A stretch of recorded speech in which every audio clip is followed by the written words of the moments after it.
हरे कृष्णा।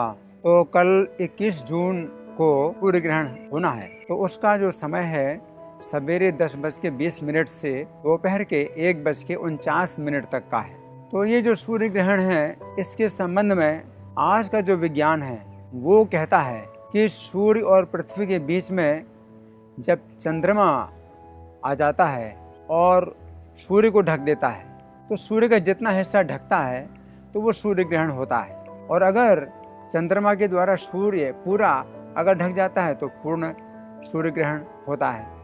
लेकिन हमारे शास्त्र जो है ज़्यादा ही सूक्ष्म बातें बताते हैं। हमारे शास्त्रों में बताया गया है कि सूर्य, चंद्रमा, पृथ्वी के अलावा एक और भी ग्रह है जो राहु है, और राहु ग्रह ये दिखाई नहीं पड़ता है। तो राहु ग्रह जो है जब सूर्य के निकट आता है और सूर्य के प्रकाश को आच्छादित करता है तो वो सूर्य ग्रहण होता है। तो चूंकि राहु दिखाई नहीं पड़ता है तो हम लोग नहीं समझ पाते हैं कि राहु ग्रह है। चंद्रमा दिखाई पड़ता है, सूर्य दिखाई पड़ता है, राहु नहीं दिखाई पड़ता है। तो लोग जो है इसको नहीं जानते। लेकिन चूंकि राहु एक असुर है और वास्तव में इसकी घटना इस प्रकार है कि जिस समय समुद्र मंथन हुआ था और क्षीर सागर के मंथन से जब अमृत उत्पन्न हुआ था, और जिस समय श्री कृष्ण मोहिनी रूप धारण करके देवताओं असुरों को अमृत बांट रहे थे, तो श्री कृष्ण देवताओं को अमृत बांट रहे थे, इन असुरों की ओर केवल मुस्कुरा रहे थे।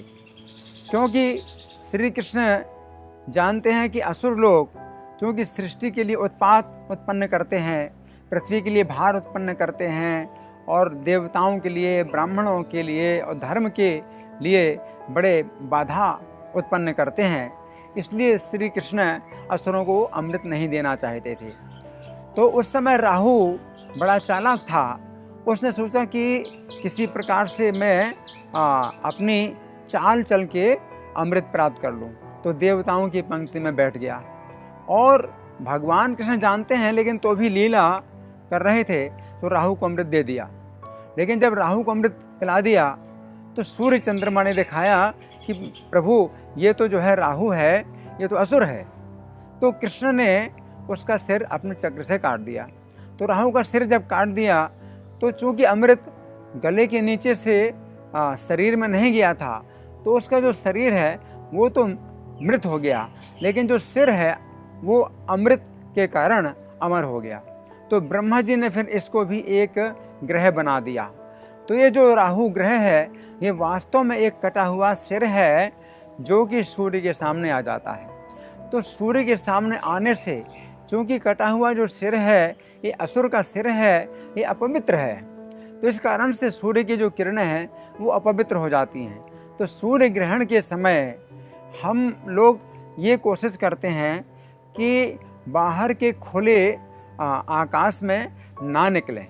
अगर बाहर के खुले आकाश में हम निकलते हैं तो सूर्य ग्रहण के बाद हमें स्नान करना होता है, और अगर हम अंदर ही रहते हैं तो इतना दोष नहीं लगता। लेकिन भोजन की जो सामग्री है उसको सूर्य ग्रहण के अवसर पर हमें ढक करके रखना होता है। लेकिन आजकल सूर्य ग्रहण पर विचार नहीं किया जाता है।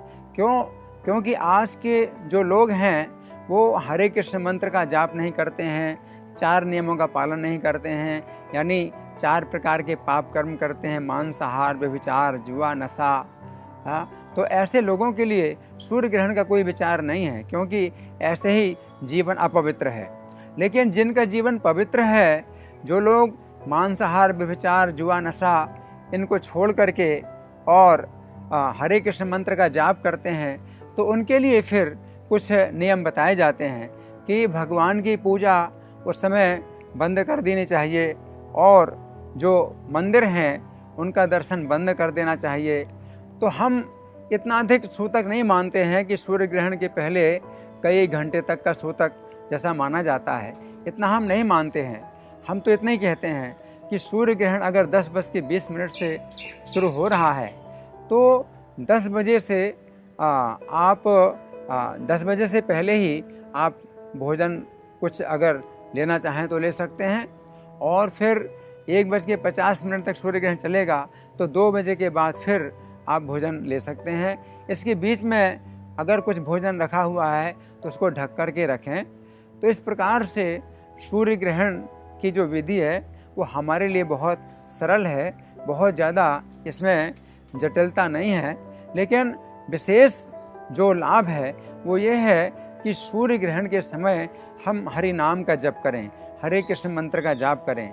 जब भगवान चैतन्य ने अवतार लिया था तो पूर्ण चंद्र ग्रहण का समय था, तो उस समय लोग हरि नाम उच्चारण कर रहे थे और ऐसे ही अवसर में भगवान चैतन्य ने अवतार लिया था। तो जब भगवान चैतन्य का अवतार हुआ उस समय हरि नाम का भी अवतार हुआ और जो लोग कभी भी हरि नाम नहीं लेते थे वे उनके मुख से भी हरि नाम निकल रहा था।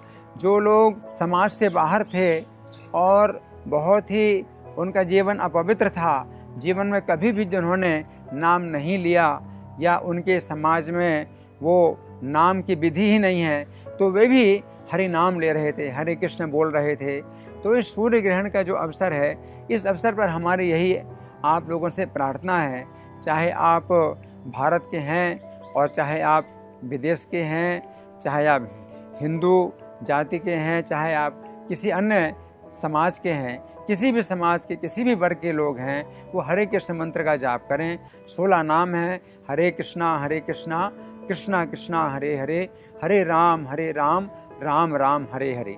तो ये जो 16 नाम हैं इनका जाप करें और ये सोच करके कि सूर्य देव के ऊपर संकट आया है, क्योंकि सूर्य के सामने जो अपवित्र राहु आता है, यद्यपि सूर्य का कुछ बिगाड़ नहीं पाता है, लेकिन सूर्य से अपना बदला लेना चाहता है कि इसने श्री कृष्ण को मेरी सूचना दी थी ताकि मैं अमृत ना पी पाऊँ। तो सूर्य से बदला लेना चाहता है, लेकिन सूर्य ग्रहण के समय राहु सूर्य के निकट आता है, लेकिन सूर्य की रक्षा के लिए भगवान श्री कृष्ण का जो चक्र सुदर्शन चक्र है वो चारों तरफ घूमता रहता है। तो इस प्रकार से सूर्य का कुछ अनिष्ट तो नहीं हो पाता, लेकिन तो भी सूर्य के लिए एक बड़ी अपवित्र स्थिति उत्पन्न हो जाती है, सूर्य की किरणें दूषित हो जाती हैं। तो ऐसे समय में हम हरे कृष्ण मंत्र का जाप करें और ताकि अपवित्र अवस्था शीघ्रातिशीघ्र दूर हो सके और हमारा भी जीवन शुद्ध हो सके। धन्यवाद। हरे कृष्ण।